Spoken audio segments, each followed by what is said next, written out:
Hello, I'm Philip Stoughton. I'm at Electronica 2014 and I'm joined by Phil G from Farnell Element 14. Phil, thanks for stopping by to chat. You're welcome. Good way through the show. How's it been going for you?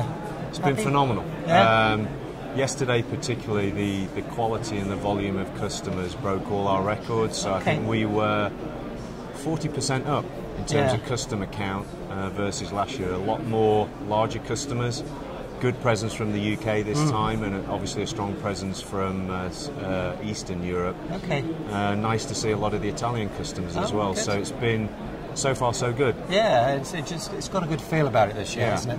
What I wanted to talk to you a little bit about is your role in the supply chain, if you like. Supply chain's becoming more and more important. Someone said to me a couple of days ago, supply chain is becoming sexy. I'm not so sure about that, but we'll see about that.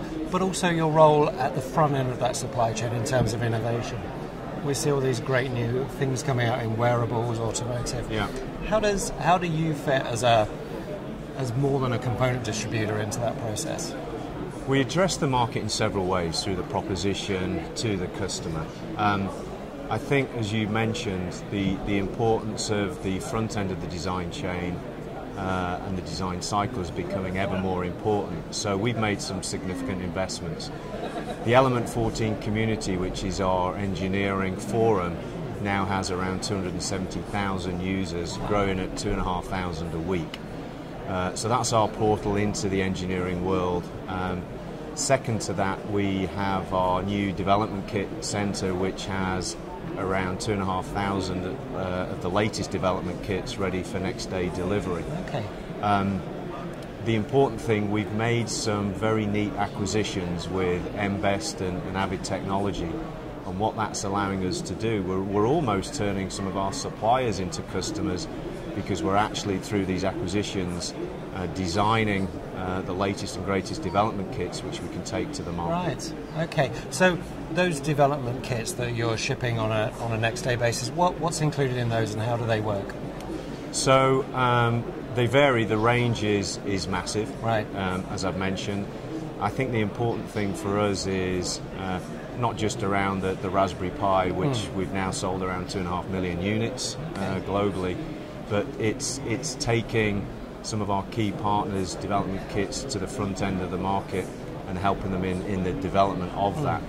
And that's part of our overall follow the design into production strategy. So the front end is now completely in place, and we've made some significant investments to be able to support those front end investments, either as they appear in the OEM sector, and more importantly, how we're seeing that materialise into the contract manufacturers. Yeah, I mean, that's the natural next phase. Once you've gone through the development kit, the development process, supported that innovation process, then productionisation and that supply chain through there and perhaps beyond. Where do you sit in there, and how is the relationship with the contract manufacturers? Because a lot of them see themselves as buyers and sellers of devices themselves. Yes. As you know, there's a varying mix of contract manufacturers. Some heavily oriented around design services. We're seeing a proliferation and a dramatic increase of prototype, fast turnaround contract manufacturers, particularly in the UK, where they're basically taking a board and building it within 5 days for their customer. So it's been critical that from the front end of the design, we're now getting early visibility of inventory requirements and products and components, which ultimately will end up at the contract manufacturer, of course. And we've made some investments in the production space. We now offer volume quoting. We're moving up to the medium volume customer base, which is a massive development for Farnell.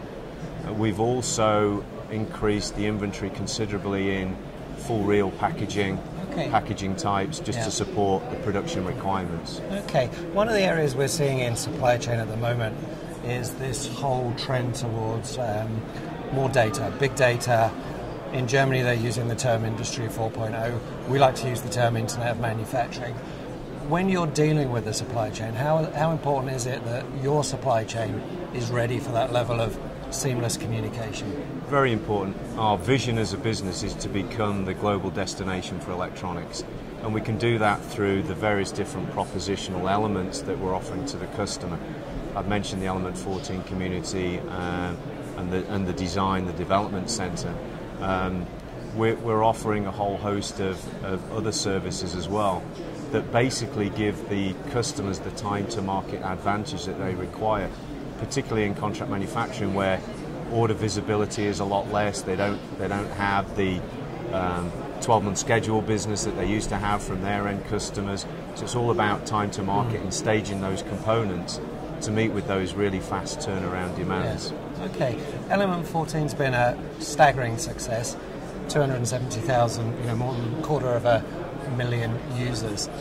Has that surprised you, or you believe that demand was there? It's growing rapidly. It's a massive differentiator for Farnell Element 14 across the globe, and I have to stress across the globe.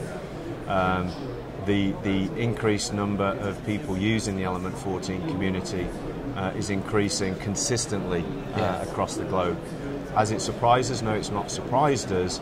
It's a question of how high can it go over the next 12 months or so. Yeah, and it's made you very happy, I would imagine. Yes, exactly. Yeah, it is a great differentiator. Fantastic. Well, exciting times ahead, Phil. Thanks very much for your time. You're welcome. Good to talk to you. Thank you, Phil.